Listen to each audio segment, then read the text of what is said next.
What's going on, ladies and gentlemen? This is a stamina templar build for PVE. This is at the beginning of the year 2022.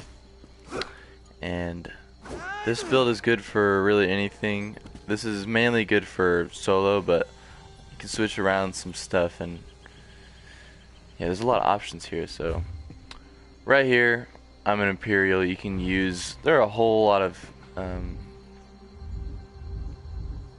races you can use. I think Orc or Red Guard's probably better, but like Imperial's got some good racial passives. You know, you got more health, stamina, and reduced costs, and that's always good. Now I'm gonna jump right into the armor. So first off, we're using two 5-piece sets. First one is Vicious Ophidian. You can get this from Sanctum Ophidia Trial, or I think Aetherian Archive and Helleros Citadel. So what this does is gives you critical chance, give you minor slayer, which increases your damage done to all the enemies inside dungeons, trials. You get more critical and some weapon damage, and then for the 5-piece is amazing. You get reduced cost of your stamina abilities by 8%, which is good by itself.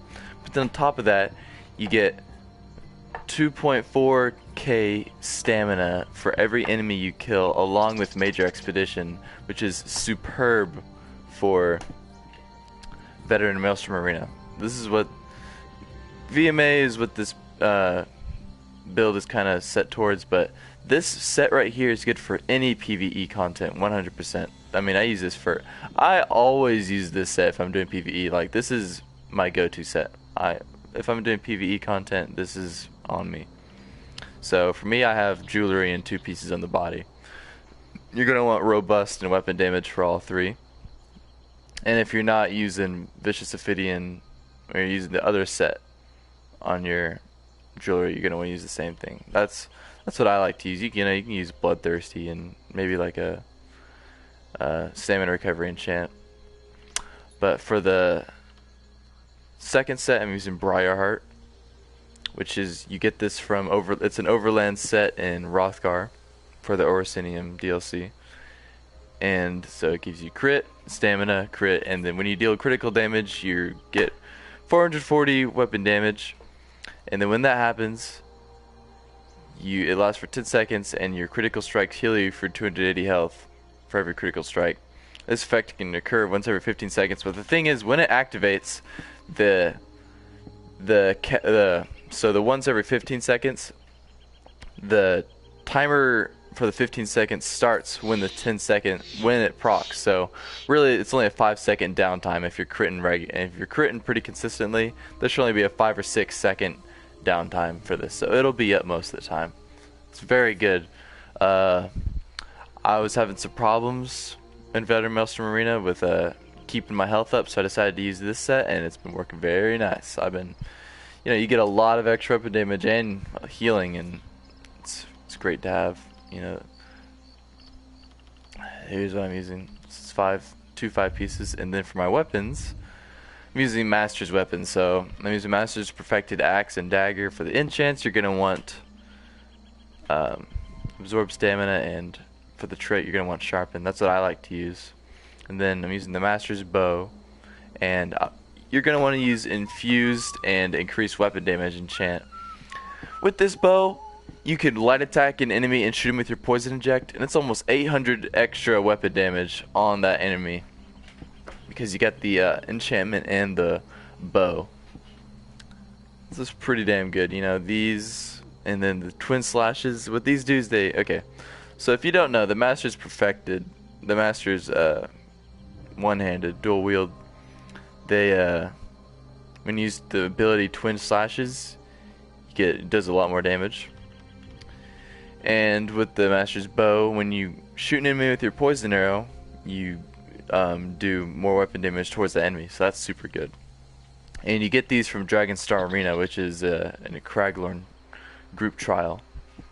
So Veteran Maelstrom,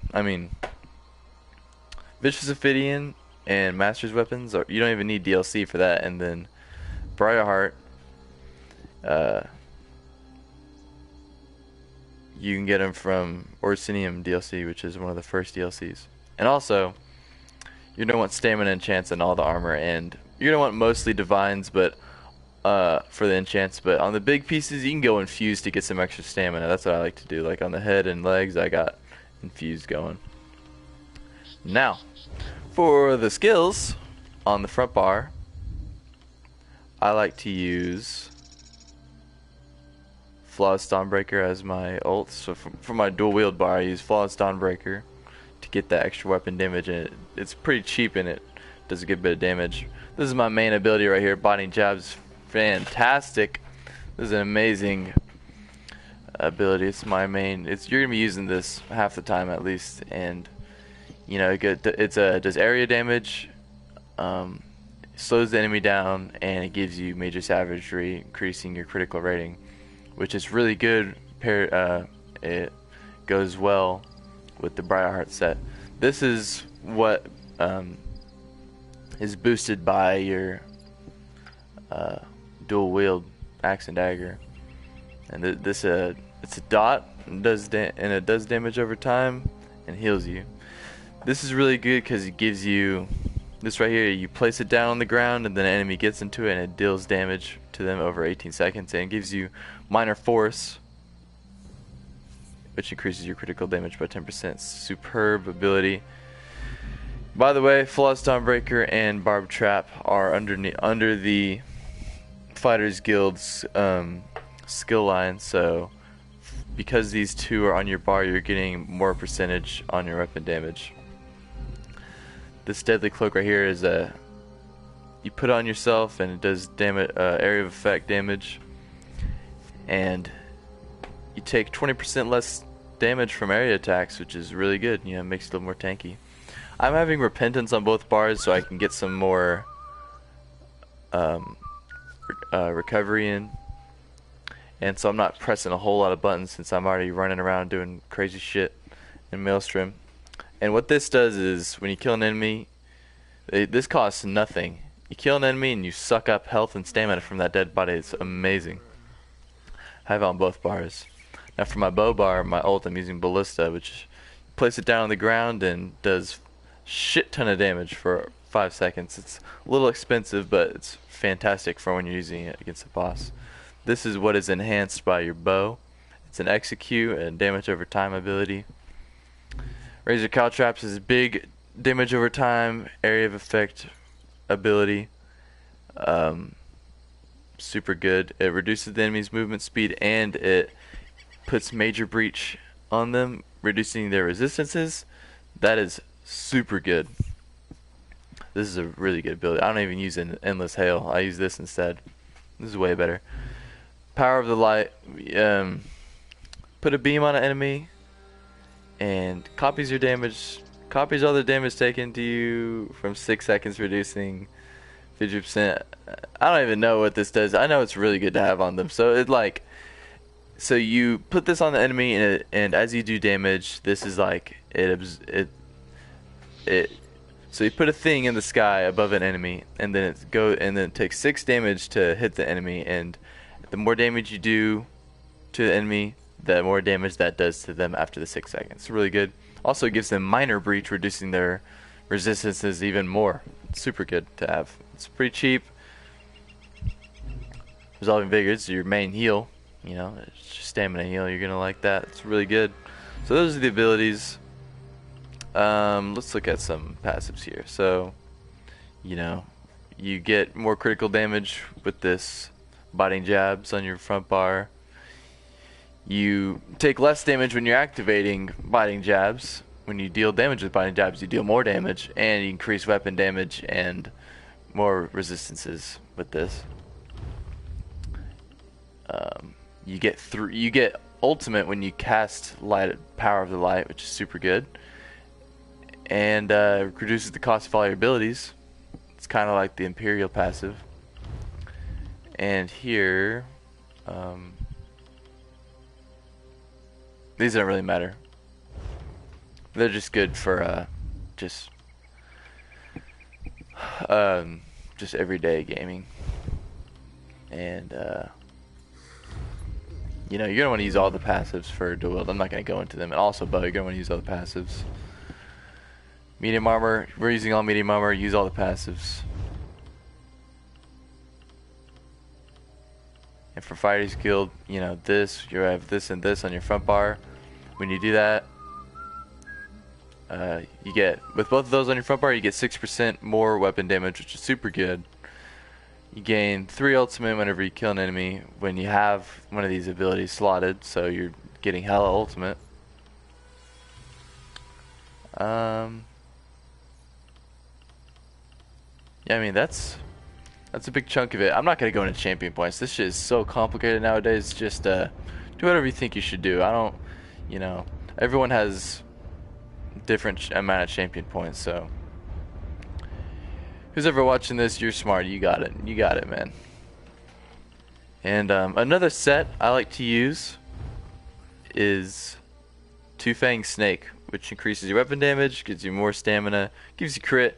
When you deal damage, you get more penetration and it stacks, and you do a lot of damage with this shit on. I think it's best. This is more of the group.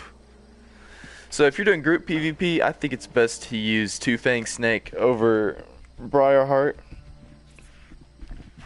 because you're gonna be sitting there dealing damage while someone's healing you and someone else is tanking the boss. So if you want to sit down and buckle down and do some damage, I think this one would be a little bit better.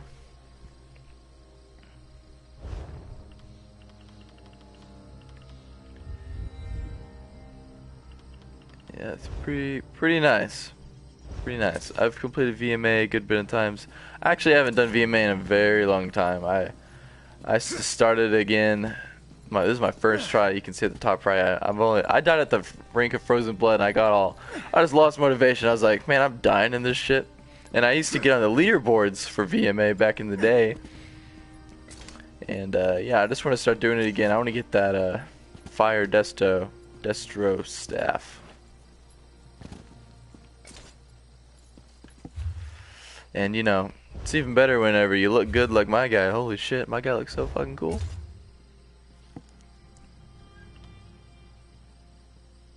And I'm gonna show the stats real quick. These are what the stats look like. You got some solid weapon damage.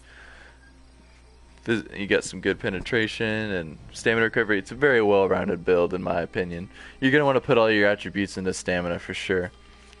And oh yeah, I forgot. You're gonna want to use Serpent for that stamina recovery. You know, you can use the Warrior for more weapon damage, and for the food. I like to use this max health, max stamina food.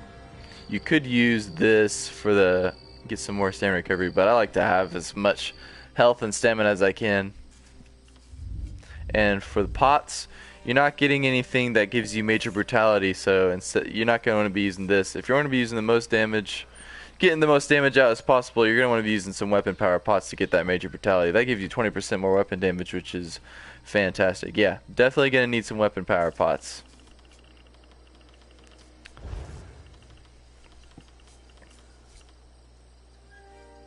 And definitely, you know, all y'all know this, but always have at least purple gear if you're gonna do your best. The quality of your gear does matter.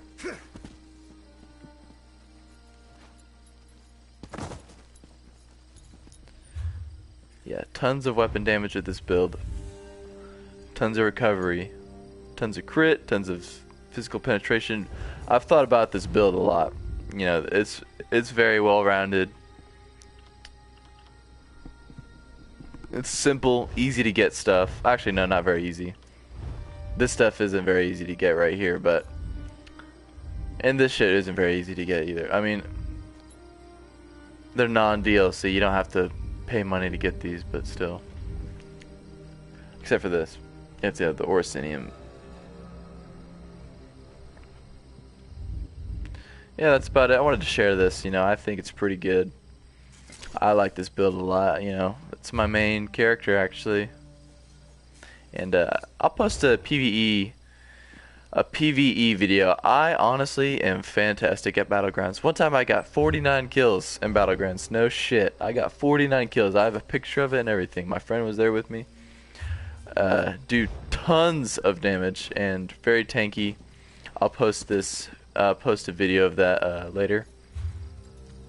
A Battlegrounds video. Alright, well, so thanks for watching and enjoy this fantastic build.